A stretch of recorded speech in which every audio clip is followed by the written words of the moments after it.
Magandang umaga mga small hunters. Meron tayong puntahan ng small hunters na old iba na malaki. Ganyan kalaki oh. No, ganyan kalaki durian, pero dadaanan natin ngayon ng small hunters ang matagal na old baluno. Pero matagal na nawala, namatay na kasi pinutol. At naglukit tayo dito dito at meron tayong detection. At sabi ni may-ari ay hindi daw ito paggalaw, pero alam natin na pasilid dito. So 3 meters lang distance mula sa old baluno tree. At sabi ng may-ari hindi daw ito paggalawan sa iba, kaya parang mayor ang nagpahukay dito, kaya mga ilang buwan na to bago nila hinukay ito. So testending sila. So pansinin natin sa bandar na itong isurvey ang area at lagyan daw nito bawat puno, kung saan ba itong mga puno dito, nilagyan ng mga monitoring. Maaring sigurong mamonitor tayo pag dumaan tayo dito, kaya dapat hindi tayo makita ng ating mukha, no? Kasi naka-record, naka-monitoring para wala naka-ninja move nito.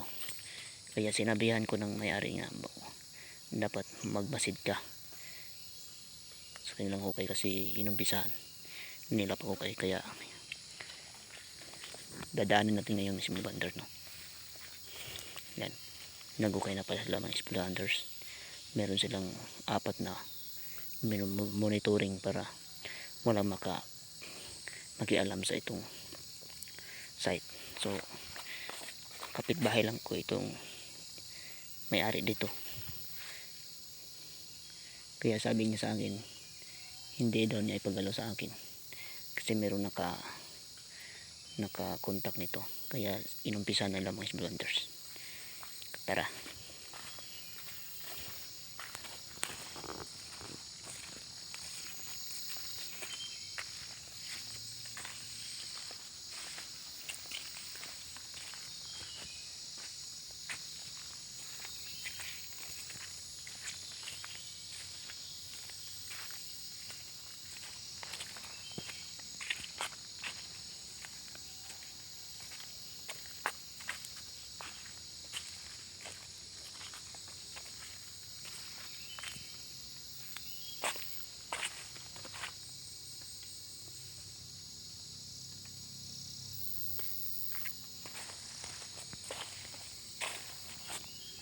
Dito yung old baluno tree mga small hunters.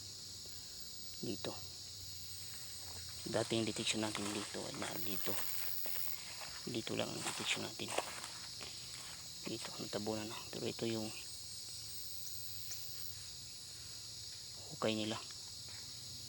Nandun sa babaw lang pala ilang hukay, nandun sa babaw lang. So inumpisahan lang pala nila.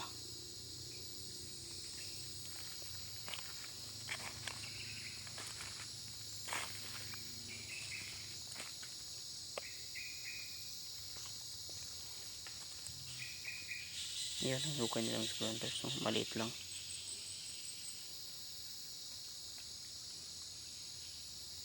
Wala silang bato na kuha sa 1 metro.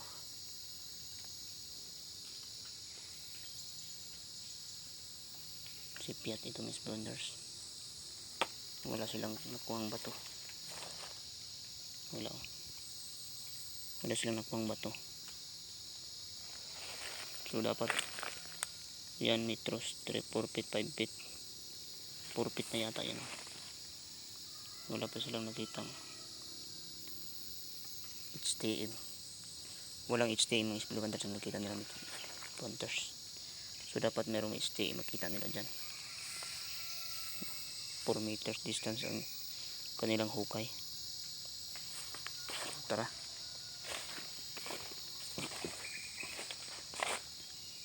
Punta tayo sa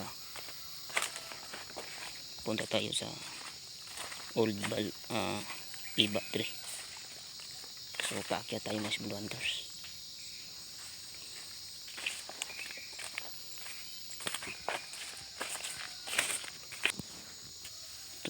paakyat tayo mga Sibilyo Hunters. So doon tayo kanina, merong 4 na nakamonitor dyan na GPS para mabandayan nila ang hukay nila pag merong mag-operate or merong bang mag-ninja move. So base sa aking nakikita, ating nakikita ay walang HTM nakita nila, walang HTM. So parang 5 feet yun, kung 4 feet na yun wala pa silang kitang HTM. So possible lihis sila. Ilukit lang natin yan sa susunod na mga araw, or i-monitor lang natin sila dyan kung meron ba silang nakuha. So puntahan natin ngayon Sibilyo Hunters. Mag-isa lang ako ngayon kasi survey lang ito sa old diba, at galing tayo kanina sa may-ari ng lupa at kinausap ko, so okay naman daw siya. So tara, akyat na naman tayo.